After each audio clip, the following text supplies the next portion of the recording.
I took an arrow for my husband, injuring my internal organs. I spent 4 years recovering at our southern estate. When I returned to the capital, there was another woman in my home. My son relied on her. My daughter adored her, and my mother-in-law esteemed her. My husband, while in bed with me, accidentally called out her name. I couldn't bear it and caused a great scene. They conspired to push me to my death, clearing the obstacle so their family could live in harmony. As a ghost for 20 years, I witnessed their fates. Then, I was reborn on the road back to my residence. I had returned. We are not going back to the residence first. I want to go to the palace to visit Her Majesty, the Empress Dowager, I said. My name is Zhao Wenji, the orphaned daughter of the Prince of Shu. My father died in battle when I was 9. The Empress Dowager, pitying my loss, brought me into the palace to raise me. I married at 16, at 18. I gave birth to fraternal twins, and my relationship with my husband, Wei Shu, was deep. When our children were 6, I accompanied Wei Shu on a hunt. The third prince intentionally aimed an arrow at him, half in jest, half with malice. I blocked that arrow, and my organs were damaged. My injuries were severe. I used the opportunity to gain sympathy from the emperor and the Empress Dowager, and the third prince was heavily punished. Me husband's family supported the second prince. Me injury caused the emperor and my father's former subordinates to resent the third prince, thus clearing a path for the second prince's ascension. Wei Shu told me, "Aji, this injury of yours cannot heal quickly. The third prince holds a grudge against us. We should use this chance to completely topple him." I had always believed that Wei Shu and I were one, sharing both glory and disgrace. For the sake of his ambition, my injury had to be nursed far from the capital for 3 to 5 years, giving the court officials and the second prince a pretext to attack the third prince. So I went to the southern estate, but when the second prince was named crown prince, Wei Shu did not immediately send for me. I had a bad feeling. When I finally returned home, I discovered that my place had long been taken by another. Reborn, I first went to the palace to see the Empress Dowager. She was the only person in this world who was truly sincere with me. "I am fine now," I said. The Empress Dowager took my hand. "It is good that you are back. Come to the palace often to keep me company, so I won't worry." I agreed. Before leaving, I quietly slipped the golden bracelet from my wrist and placed it under the chair cushion. It was a relic from my birth mother. The Empress Dowager had put it on me herself. She knew how important it was to me. I returned to the Duke of Song's residence in the late afternoon. The sun was setting, its golden rays filtering through the treetops, casting dappled shadows. My husband and children were gathered around my mother-in-law, looks of surprise on their faces. Behind them stood a graceful and pretty young woman in a lotus pink dress. "Why has Aziz returned today? The steward did not inform us in advance." My mother-in-law said, taking my hand. I smiled. "I am returning to my own home. There is no need for formalities. Is there, mother?" My mother-in-law gave an awkward smile. Wei Shu took a few steps forward and asked about my journey. My 10-year-old twins came to greet me. "Aji, you haven't met her yet. This is Lady Lan. She is the embroidery teacher I found for Songer," my mother-in-law said, noticing my gaze on the woman in pink. "Du Fenglin greets you, your ladyship," Lady Lan said, stepping forward and curtsying gracefully. She was a distant niece of my mother-in-law who had sought refuge with her after her husband's death. Her embroidery and cooking were exquisite, and with these two skills she had won over my entire family. "You may rise," I said with a smile, motioning for her to stand. "Thank you for taking care of Songer while I was away." My daughter, Wei Song, immediately chimed in. "Mother, you don't know how wonderful Aunt Lan is." I gently stroked her hair. "Songer can tell me all about it later." Unlike in my previous life, I did not show any displeasure upon discovering everyone's favoritism towards Du Fenglin, which had made the first night back so tense. I chatted and laughed with them through dinner. After the meal, my husband, Wei Shu, was clearly restless.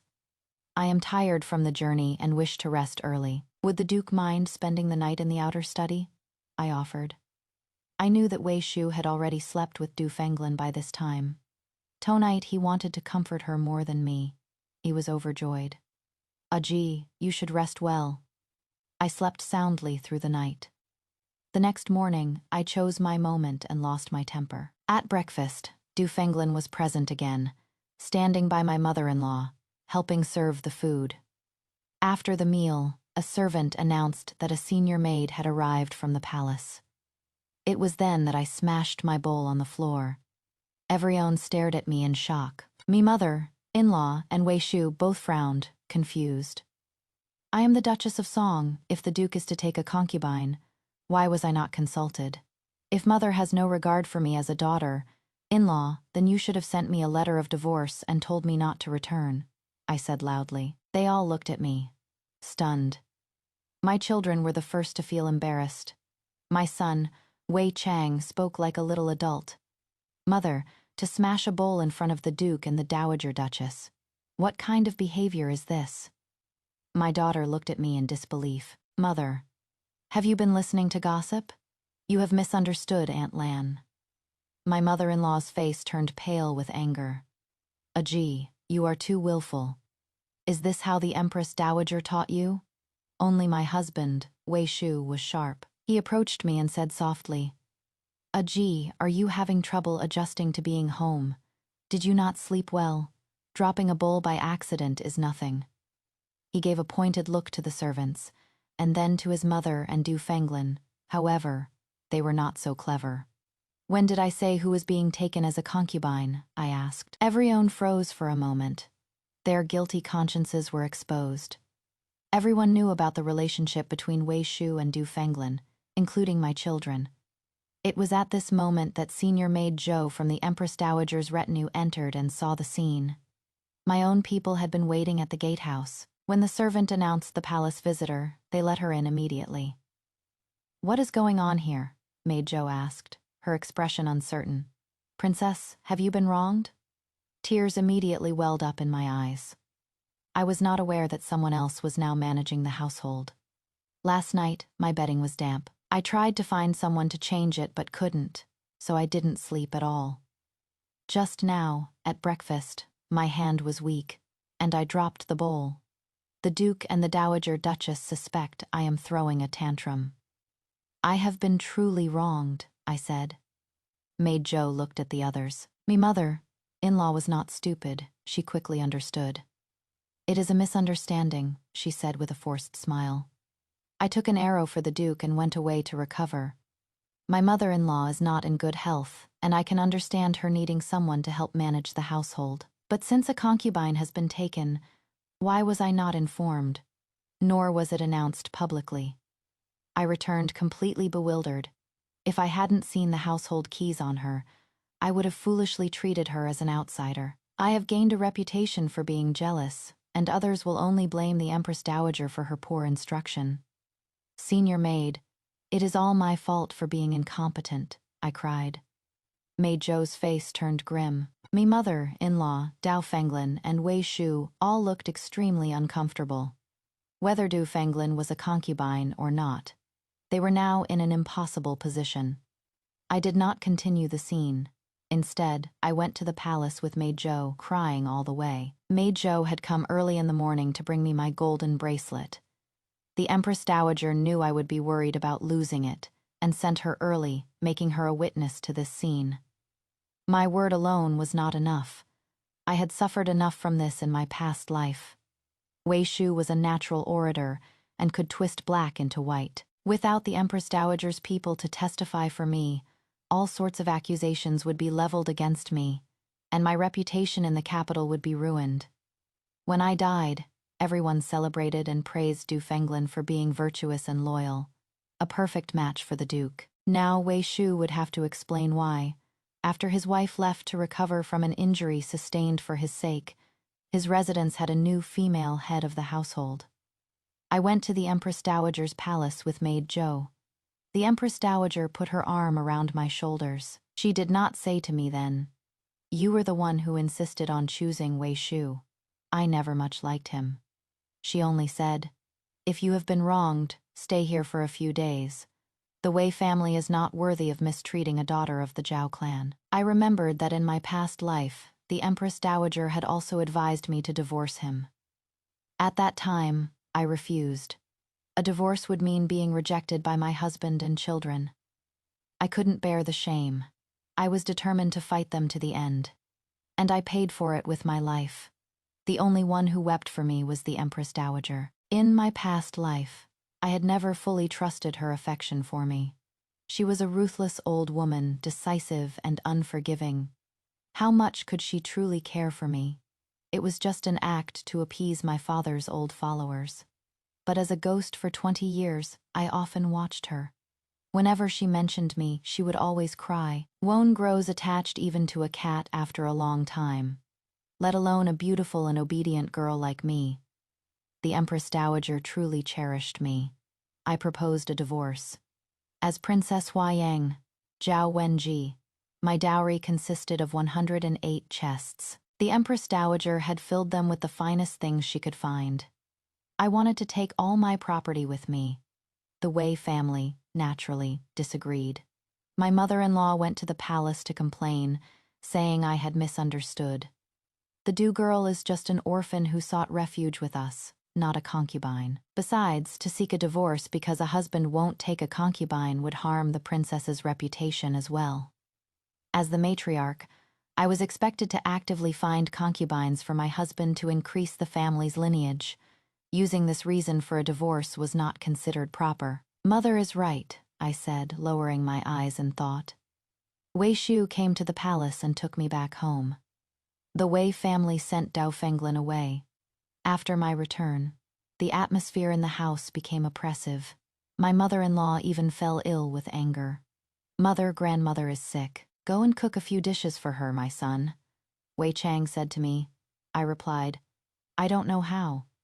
Aunt Lan always made delicious food, and grandmother would recover quickly after eating it," my son said. "Not just grandmother, but when I was sick, Aunt Lan was the one who stayed by my bedside." "Where were you, mother?" I smiled faintly.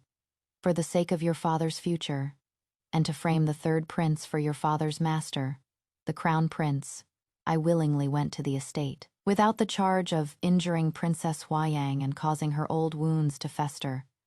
How would your maternal grandfather's old followers have slowly distanced themselves from the third prince and switched their allegiance to the crown prince?"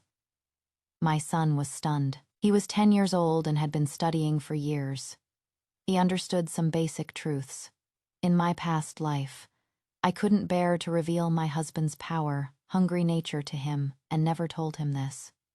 My son had always blamed me, saying I was jealous and intolerant.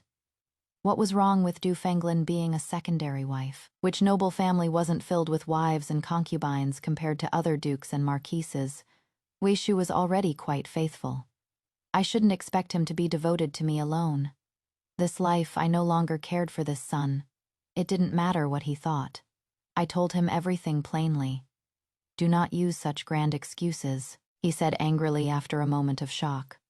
"If you don't believe me, go to the estate and see if your father, who was supposedly away on business while your grandmother was sick, was secretly meeting with your Aunt Lan," I said.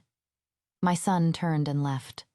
My daughter was also very upset. She wasn't as assertive, but she told me plaintively, "Mother, I promised to gift the Empress Dowager a piece of double-sided embroidery for her 50th birthday without Aunt Lan. I can't do it." "Did she teach you, or did she do it for you?" I asked. "She taught me. I will find someone else to teach you," I said. "There are other masters of double-sided embroidery in this world, not just Du Fenglin.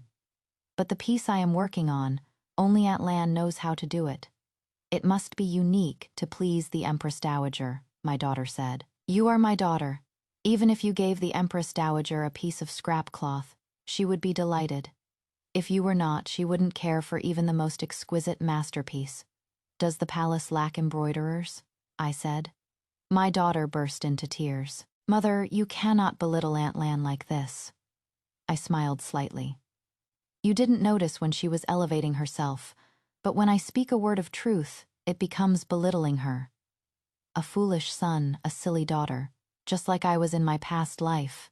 Our bond had come to this, so be it. I dusted off my sleeves.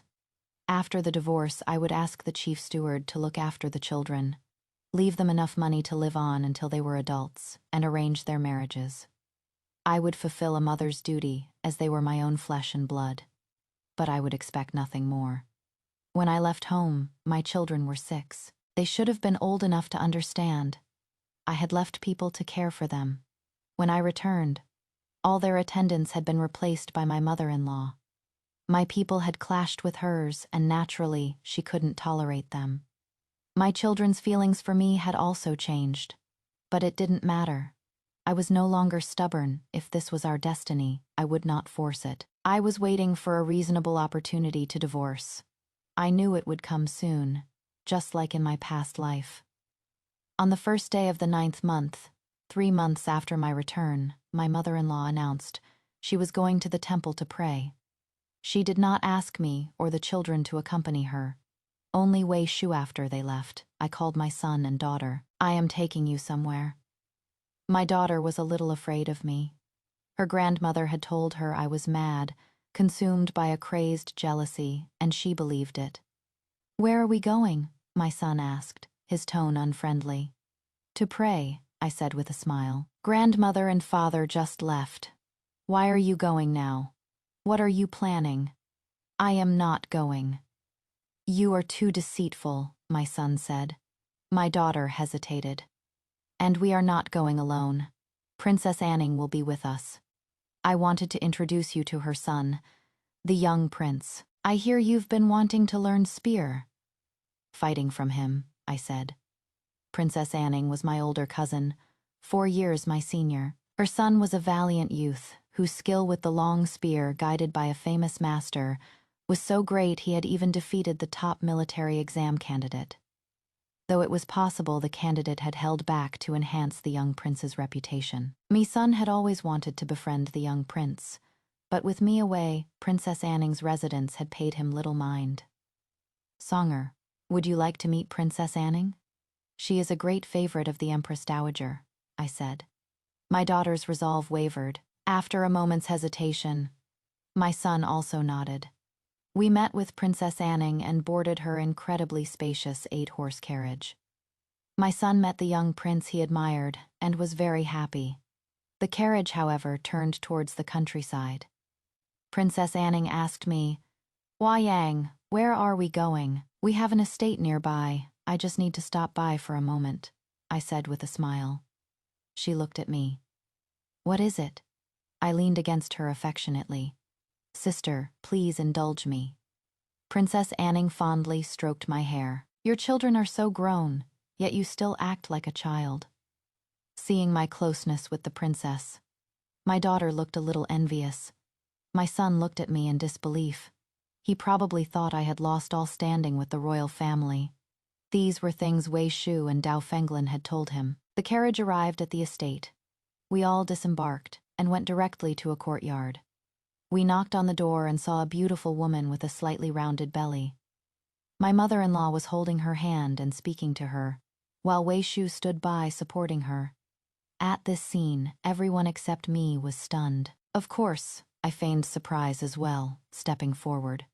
Mother, Your Grace, what is the meaning of this? I reached for Dao Fenglin's belly. Wei Shu instinctively blocked me. I took the opportunity to fall to the ground. I cried out as a piece of porcelain I had hidden in my sleeve fell into my palm, piercing it. Princess Anning rushed to help me up. Duke An, how dare you, to strike your wife in front of me? Do you have no regard for His Majesty or the Empress Dowager? As if I couldn't bear it, I ran outside. Princess Anning followed while her son blocked Wei Shu from chasing after me. In the carriage, my hand dripped with blood. The porcelain was embedded in my flesh. I gritted my teeth and pulled it out, and blood gushed like a spring. I've helped you this time. You owe me a favor, Princess Anning said. Sister, I will never forget your kindness, I said. Divorcing him is a loss for you. If I were you, I would fight them to the bitter end. See who wears who out. You are too cowardly, she said. I gave a bitter smile. Any normal woman would think the same. If you betray me, I will drag you down with me. But I had truly died once. I would rather live. I did not want the only person who cared for me, the Empress Dowager, to shed tears when she mentioned me, saying it was her failure for not stopping me from marrying a scoundrel. She was so decisive her whole life. I was her only defeat. Me death brought pain to those who loved me and joy to my enemies. In my past life, after I returned and caused a scene, the Wei family had also sent Du Fenglin away. I knew she was at the estate. She had deliberately let me know she was pregnant. On that same day, the 1st of the 9th month, Wei Shu had used the excuse of accompanying his mother to the temple to visit her, and I knew that too. I followed them secretly. When I saw Du Fenglin's pregnant belly, I was enraged and wanted to drag the adulterous pair before the Empress Dowager. In her panic, my mother-in-law pretended to fall. There happened to be a piece of broken porcelain on the ground, which cut her hand. Wei Shu accused me of intentionally harming his mother. In our dynasty, a daughter, in-law harming her mother. In-law was a punishable crime. Wei Shu and his mother went to the Empress Dowager, saying they were willing to overlook it if I would just stop causing trouble. The Empress Dowager once again urged me to divorce. I still refused, determined to fight them. I was so filled with rage then, I wanted to tear them all to pieces. But an angry mind is not a clear one, and I was bound to lose. This life, I asked Princess Anning to help me set the stage. Let my children see the truth, and borrowed my mother-in-law's tactic. Beating his wife over a mistress. The wife's hand is now crippled. For days, the censorate was flooded with memorials impeaching Wei Shu in my past life. Dao Fenglin's child was born outside the family, and later brought back under the guise of an adopted son. She was never a concubine or a mistress. After I died, Wei Shu married her. But by law, a concubine or mistress cannot be promoted to the primary wife, or the husband would be imprisoned. The reason Wei Shu and his mother never made her a concubine was not for my sake, but for hers. I should have understood from the beginning that these people were not worth fighting. After 2 months of impeachment, the emperor could no longer ignore it and asked for my opinion. By then, I had already moved out of the Duke's residence and was living in my old family home, the former residence of the Prince of Shu. Me family's mansion was still maintained, with a few old servants keeping watch. Wei Shu was also begging me. He was handsome and elegant, the man I had fallen for at first sight. Now, he was so thin his cheekbones protruded, giving him a gaunt look. "Aji, can you please stop this?" he said. "I will make Lanner a concubine. I'll give you her servitude contract." "All right, we are a family. Is this your way of apologizing? What does it matter to me whether she becomes a concubine or gives birth to an illegitimate child?" I said calmly. "What do you want then? A divorce, of course. And I will take my entire dowry with me," I said. "Have you considered the children Changer and Songer are 10 and will soon be of marriageable age with this scandal? What family will dare to ally with them?" Wei Shu said. "Wei Shu, you are truly silver-tongued. You were the one who took a mistress. You were the one who injured me.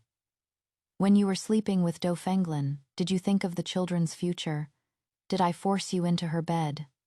I asked him, Wei Shu. "You are twisting words. It is common for men to have multiple wives and concubines. I never said you couldn't take a concubine as the master of this house. Taking a concubine requires not only your consent but mine as well.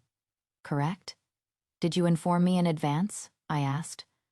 "What are you planning to do now?" he demanded, exasperated. "Mother has fallen ill." "She would naturally fall ill after raising such a useless son," I said. "Do not speak ill of my mother," he roared, "using your mother as a shield again. When have I ever been disrespectful to her?" "I am scolding you, Wei Shu," I said. Wei Shu and I parted on bad terms. Everyone from the Wei family came to see me. My mother-in-law came, but my questions left her speechless. Why did she give the household keys to Du Fenglin? Why did she help her win over my children? Me son and daughter came, and I simply played the part of a mother. You do not stand with me. You are so unfilial, we might as well sever our ties. The last to come was Dowfenglin. Her belly was flat. Your ladyship, I have lost the child. It is all my fault for my impropriety. Please forgive the Duke. I will return to my hometown and never appear before you again, she said, crying. I watched her quietly. She had a delicate oval face and almond-shaped eyes appearing innocent and pure. But she was a master of manipulation, with a resolute mind and a clear goal. She wanted to be the mistress of the Duke of Song's residence. I only learned later in my past life that she and Wei Shu had a childhood romance. My mother-in-law, disdaining her family's low status, had forced her cousin to marry her off to someone far away. This had planted a thorn in Wei Shu's heart. It wasn't that he disliked me, raised by the Empress Dowager. I was admired by many noble sons. I was gentle and naive. Who wouldn't desire such a beauty? Wei Shu did have some affection for me. He was sweet and loving to me while still pining for Dowfenglin. He resented his mother for what she had done to Dowfenglin, and their relationship was strained for a time. How laughable that I had tried to mediate between them when I first married. Dowfenglin was widowed before I was injured. When Wei Shu heard the news, he was ecstatic and begged his mother to find a way to bring her back to the capital. My injury came later. Wei Shu killed 2 birds with 1 stone, persuading me to go south to recover. After I left, his mother, in an attempt to win back her son's heart, used the excuse of finding an embroidery teacher for her granddaughter to bring Dowfenglin into the residence. Dowfenglin had suffered in her previous marriage and tasted the bitterness of being powerless. She returned with a single goal, to remarry Wei Shu not as a concubine, not as a mistress. Now, as a temporary measure, she had to lose this child, even if it meant damaging her body so much she might never conceive again. She was willing. If only I had half her ruthlessness, I would not have been killed. Miss Du, I will never forgive Wei Shu, I said. Dowfenglin raised her pale face. Your ladyship, I deserve to die. I will kowtow to you. Even if you kowtow until your head bleeds, you will not get any sympathy. This is my family's residence, filled with my people. Even if you died here, no one would pity you, I said coldly. Dowfenglin bit her lip. Your ladyship, what would you have me do? I will do anything to make amends. Can you turn back time? I asked her. Your ladyship, time cannot be reversed. Any attempt to fix this is meaningless. I took the wrong path, and now I just want to get back on the right one. You lost the child, so Wei Shu will surely hate me for it. If I go back now, the entire family will be my enemy. To live in a nest of enemies, I could be killed at any time with no one to seek justice for me. Miss Dow, do you think I am that foolish? You are doing all this as a strategic retreat, to make Wei Shu and the Dowager Duchess pity you even more, I said. Dowfenglin's cheek twitched slightly. So you have suffered for nothing. I will not change my mind. I will have my divorce, I said. I added. How ruthless, to kill your own child. Look at my 2, as foolish and vicious as they are. I have never thought of abandoning them. Dowfenglin clenched her fists tightly. I continued. You've played your part. Go and sell your pity to Wei Shu and the Dowager Duchess. Don't waste your time here. I called 2 rough maids to carefully escort her back to the Duke of Song's residence, ensuring she wasn't harmed in any way. At the same time, I hired storytellers in the tea houses to spread a tale under different names of the love and hate between Wei Shu and Dowfenglin, and the pitiful, innocent original wife in the story. Me, Princess Huayang. The Duke of Song's name was dragged through the mud. Everyone cursed Wei Shu as a heartless betrayer. They spoke of how I had taken an arrow for him and suffered for 4 years. They praised my father's loyalty and valor, my beauty and innocence, my vast dowry. After months of this, Wei Shu couldn't take it anymore. He divorced me and returned my entire dowry. The 2 children will not go with you, he said. I smiled slightly. You can have those two unfilial children without love. I was free. I cared for no one who did not love me. I wanted to live. I had learned all the skills a noble lady should. Managing my assets was the most basic of them. My dowry was immense. My family residence had old properties, and during my 4 years in the South, I had secretly engaged in some business ventures, which had all turned a profit. I was fabulously wealthy in my solitude. I gifted priceless antiques and paintings to my cousin, Princess Anning, as if they were nothing. Princess Anning often invited me to her residence and always spoke highly of me. The noble families of the capital were opportunistic. Seeing the favor of the Empress Dowager and the princess, they all sent me invitations to banquets I would attend. After the divorce, Wei Shu did not marry Du Fenglin. In my past life, he had sacrificed me, taken my dowry, and the Duke of Song's residence had prospered. He and Du Fenglin had lived happily for a few years. This life, Wei Shu had much to consider. Their affair was public knowledge, and her reputation was ruined. If she became the Duchess, other noble families would not want to associate with her. Not only would the Dowager Duchess disagree, but Wei Shu himself was unwilling. He was utterly selfish. Without a guaranteed victory, Du Fenglin was no longer as serene and elegant as she had been in my past life. She began to show her greed and impatience. Wei Shu despised worldly women, and seeing this, he grew to dislike her more and more. They began to loathe each other. The Duke of Song's residence was in turmoil. I had no time for them. I often went to the palace to keep the Empress Dowager company. Consort Wang and her young son would occasionally visit the Empress Dowager. I was cold to everyone, but I was particularly warm to the 8th prince. He was 13, and I would give him pastries and ask about his studies. Because of my fondness for him, the Empress Dowager also showed more warmth to him and his mother. "Are you missing Chang'er?" the Empress Dowager asked me. She thought that because the 8th prince was the same age as my son, Wei Chang, I paid him special attention. I shook my head. Number Chang'er is just like Wei Shu, cold and arrogant. My motherly feelings for him ended the day of my divorce. I just feel that the 8th prince is intelligent and strong, and has a very good countenance. The Empress Dowager was taken aback. For the first time, she warned me sternly. "Hua Yang, be careful with your words in the palace. Do not get involved in the prince's conflicts. Your Majesty, I have done nothing out of line. Nor do you need to give him any special treatment. I am just using missing my son as a pretext to get closer to him," I said. I knew that in a few years, the crown prince would be deposed.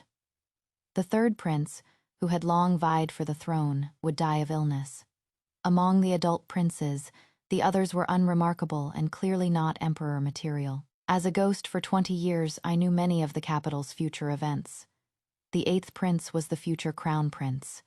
I was kind to him and his mother, not for personal gain or to pledge allegiance, but simply to foster a small bit of goodwill. Time passed quickly, and the situation changed dramatically. 4 years later, the crown prince was indeed deposed, embroiled in a struggle between powerful clans. The 3rd prince also died of illness as predicted. The 17-year-old 8th prince was named crown prince. The position of empress had been vacant for a long time. Consort Wang's father and brothers achieved great merit, and she was made empress. Having seen the fickle nature of relationships in the palace, the new empress was wary of all noble ladies, except me. She never forgot the small kindness I had shown her and her son when they were in a lower position. She had the same ambition as the Empress Dowager, but there was a sliver of softness in her heart. My status rose even higher. The emperor even wanted to arrange another marriage for me, saying that if I remarried and had a son, he could inherit the title of Prince of Shu. I went to the emperor and wept, using my deceased father as a shield to refuse the marriage. It was at this time that my ungrateful son, Wei Chang, came to see me. "Mother, this is an invitation. I am getting engaged next month," he said. According to tradition, the groom's family hosts a banquet for close relatives at the engagement. I looked at the invitation and said flatly, "I don't know if I will have time." I had no intention of going. I never planned to set foot in the Duke of Song's residence again. Wei Chang's expression changed. Mother, it has been so many years. Can you still not forgive us? We never harmed you. I looked at him. After the divorce, I had focused on living this life well, making money, building connections, being filial to the Empress Dowager. I rarely looked back. But Wei Chang's words reminded me of my tragic death in my past life. Coincidentally, I had died on this very day. The day Wei Chang had come to see me. The memory of my death was vivid. In my past life, one wrong step led to another, and I died on the first day of the 9th month in the 32nd year of the Yongchang era. Just like today, the autumn sun was brilliant. The sky was a clear, cloudless blue, and the air was filled with a faint floral scent. I died in the Huining pavilion of the Duke of Song's residence. In that life, after returning to the capital and discovering the affair, I was consumed by rage. From that moment on, anger controlled me. I caused scenes, drove Dao Fenglin away, and Wei Shu fought with me. Do you know she is Songer's teacher? You can't even tolerate your child's mentor. Is she a mentor? I shot back. I will not argue with you. You are the noble Princess Hua Yang. You have the Empress Dowager backing you. He thought I was too overbearing. After Du Fenglin left, my daughter Songer was very disappointed and cried secretly several times, wanting her back. My son, Wei Chang, was angry. He loved the crystal pork knuckle Du Fenglin made, and no one else could make it as well.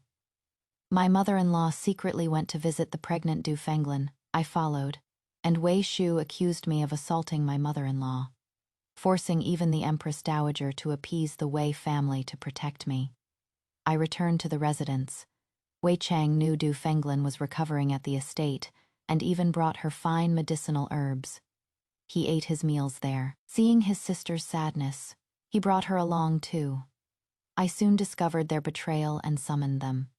Changer, kneel. Wei Chang was defiant.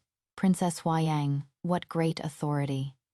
He had learned from his father to accuse me of abusing my power. My daughter was gentler and knelt immediately. Mother, it is all my fault. Please do not be angry with my brother. I will never see Aunt Lan again. Wei Chang, at his young age, had adopted his father's mannerisms. From now on, our whole family will be your slaves, Princess Huayang. I trembled with rage and threw a vase at him. That night, my anger brought on a coughing fit, and I coughed up blood. The children grew even more distant. They told outsiders that I had gone mad. The Empress Dowager summoned me and advised me to divorce. I refused, determined to fight them. My son, Wei Chang, had pushed me. He treated Du Fenglin like his real mother and was very filial to his grandmother. But he met me with nothing but scorn. Me daughter was afraid of me and slowly distanced herself. The year after my return, Dao Fenglin gave birth. The child was raised at the estate, and she returned to the residence. She continued to provoke me with her gentle, submissive act, just as she had in this life. I couldn't stand it and punished her, which only made Wei Shu pity her more. My children both blamed me. Everyone outside said I was mad. The Wei family did not lock me up. They just pushed me, little by little. My most capable stewardess died a horrible death in front of me. My pet dog's head was smashed with stones. I went mad, trying to hold the entire household accountable. I couldn't eat or sleep. I was a taut string. I moved into the Huning pavilion for some peace. It was my own idea. Mother, mother, come out quickly. There is a fire, my son shouted from outside. Thick smoke billowed. I rushed to open the door and found Wei Chang standing there. I didn't know where the fire was. I grabbed him. Let's go, Changer, run. But he pushed me. As I was pushed down the stairs, I heard him say, I am to be engaged soon. With a mad mother like you, I will never find a good wife. Mother, do something good for your son. The stairs were so high, I fell. The Huining pavilion burned down, and I died at the foot of the stairs. The Empress Dowager was furious. But Wei Chang took his sister to the palace and told the Empress Dowager. Mother moved into the Huming Pavilion herself. She has been mad for a long time. Your Majesty, she did not just torture herself. She tortured me as well. He rolled up his sleeves to show her his scarred arms. They were self-inflicted wounds he used to frame me. My daughter could only cry. She was just like me, foolish, naive, and powerless. Tears streamed down the Empress Dowager's face. The Wei family had always told the world I was a madwoman. A madwoman setting herself on fire ended the family's suffering. Everyone pitied the Duke of Song, saying he had finally endured and was free from the madwoman's torment. My son's testimony was the deadliest weapon against me. Why did he hate me so much? When I left, he was only 6, just beginning his studies. At that time, my daughter, Wei Song, was a quick learner, while my son was playful and inattentive. I was indeed strict with him. Did he resent me for that? So much that he would frame me for an outsider, drive me mad, and even help the Wei family kill me. Now he stood before me, on the same day of the same month, not setting a fire to kill me, but saying, "We never harmed you." If I had been even a moment slower to retreat, I would still be covered in wounds. They had not changed at all. I was the one who changed and saved myself. During my years as a ghost, I tried to seek revenge, but a ghost is lighter than the wind and can do nothing. I could only watch. A year after my death, Wei Shu married Du Fenglan. She soon became pregnant again and gave birth to another set of fraternal twins. My son Wei Chang's marriage was a difficult process. He did not marry until he was 20. The bride's family was of average standing because Du Fenglan refused to provide a sufficient betrothal gift, she told him. Your mother's reputation was too poor. That is why. For the sake of Wei Shu's career, she married my daughter to the son of an official who could help him, ignoring the fact that the man was a profligate. Du Fenglan and Wei Shu had a few good years. She even brought in 4 maids for him, far more virtuous than I had ever been. But then, Wei Shu's eyes wandered to someone new. He even reminisced about my beauty, saying that no woman in the capital could compare to the celestial beauty of Princess Huayang. Du Fenglan coughed up blood in anger. Her relationship with the Dowager Duchess also deteriorated. My dowry was squandered. When my son asked Wei Shu for money and Du Fenglan said there was none, they nearly came to blows. Later, Wei Shu, in his attempts to curry favor, offended a powerful official. Du Fenglan's social skills were poor, and she unwittingly made enemies. The Duke of Song's title was revoked. Wei Chang returned to the countryside to farm a few acres of land, falling from a duke's heir to a farmer. My daughter endured all sorts of abuse from her in-laws. Both her children died in infancy, and she herself died of illness before she was 30. On the eve of her death, she crawled to my grave and, hugging my tombstone, called out for her mother again and again. I finally understand you, Mother. Mother. Her ignorant help in Du Fenglan's schemes against me had broken my heart. Her cries of mother tore my soul apart. The memory of that scene still makes me suffocate with pain. In these 4 years since my rebirth, I have made arrangements, placing 2 trusted stewardesses by her side, hoping to choose a reliable husband for her this time. That is all I can do for her. I will not beg for her love at an age when she favors Du Fenglan more, but I will not force myself not to love her. She is my child. She repented in her past life. I forgive her. In the 33rd year of the Yongchang era, my daughter, Wei Song, was engaged. The groom's surname was Wang, a nephew of the Empress. Wang Xilang was tall and robust, skilled in martial arts. He was a bit taciturn and not good with words. Du Fenglan saw him and was displeased. This man is not good enough, is he? But this life, she was not the Duchess, just Wei Shu's concubine. Wei Shu had a new wife, who was much more shrewish than I. The new wife cursed Du Fenglan.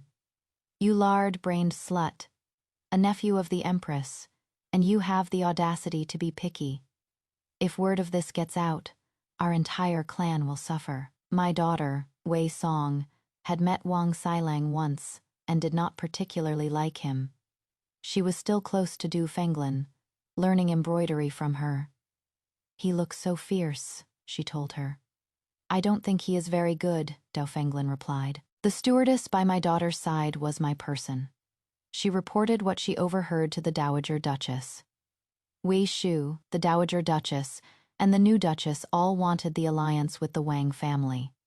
They scolded Du Fenglan severely and forbade her from seeing my daughter again. My daughter married with trepidation. Unexpectedly, the seemingly rough Wang Xilang doted on his wife. He noticed every little detail. Wei Song was very happy.